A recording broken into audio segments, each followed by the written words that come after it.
Vipi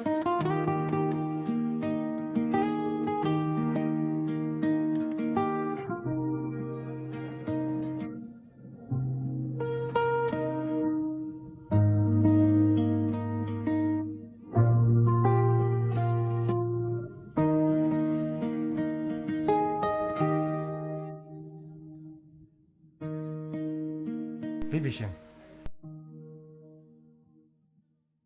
Mbona unaonekana hupo sawa?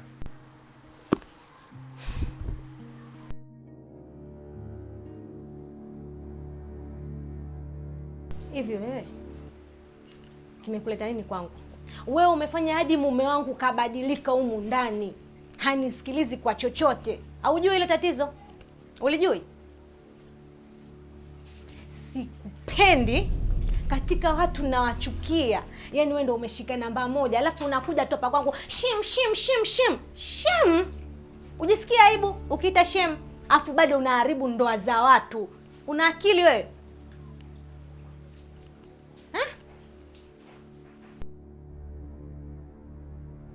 Shem. Koma wewe, usinijibu mimi.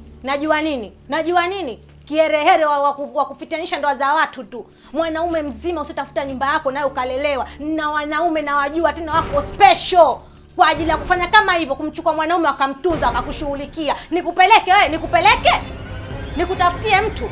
Maana na umechoka wewe kutunza ndoa yako, huwezi. Ya kwangu mimi nakuja kuitia maneno, unamuharibu mwanaume mwenzio. Nikupeleke. Sema nitahudumia kila kitu mimi. Unaamua kunitukana kama hivyo? Sija kutukana ninavyotaka. Ndio kwanza naanza kuwasha moto tena, nakwambia koma kuja kwangu babu, koma. Nani kifuma naye? Kufuma na mume wangu wewe. Moto wangu kuuzima huwezi. Muulize wewe mfirauni mwenzako huko. Sawa? Kwangu sitaki. Iwe mwanzo na iwe mwisho. Sitaki. Toka kwangu. Baba, haya changamsha miguu. Toka.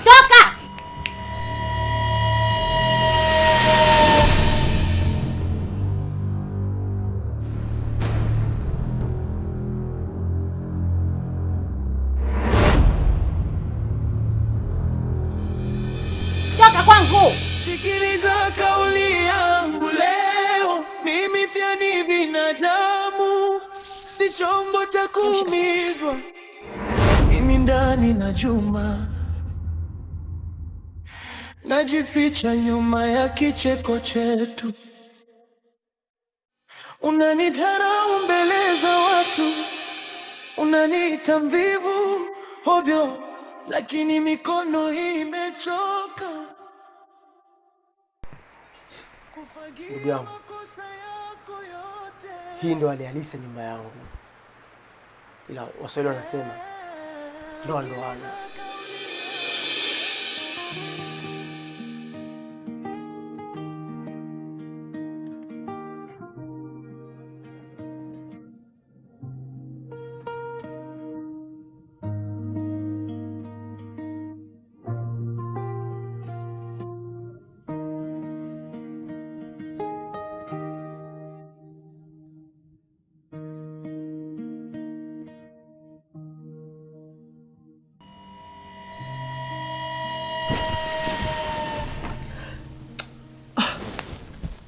Hivi unakuwa na akili lakini wewe. Tulia wewe. Kicho kufanya ulale hapa sasa hivi nini? Mimi nihangaike huko, najua tangu asubuhi ulimwengu wote umeniangalia mimi. Wewe upo tu mwanaume umelala hapa, umejiachia baba. Sawa, hata kama lakini sio kuonyesha taratibu. Nyamaza kuonyesha taratibu wewe mwanangu wewe. Tangu mtoto mama yako anakuamsha taratibu. Nije nikwambie mimi taratibu. Koma. Hivi kungu hapa sasa unamjua wewe? Kungwi tena. Kumbe unaumwa niachie mimi natika chakula sasa hivi. Yaani dakika hii chakula kiwe tayari. Shenzi wewe. Kazi huwezi. Yaani kufagia ufagii ufanye chochote kila yaani wewe upo tu. Mbona ueleweki wewe? Hizo si ndo kazi zako unaziweza baba. Nyingine uziwezi, wenzako watakusaidia. Vunja! Kaita mama yako na baba yako hivyo. Shens. Sikiliza kauli yangu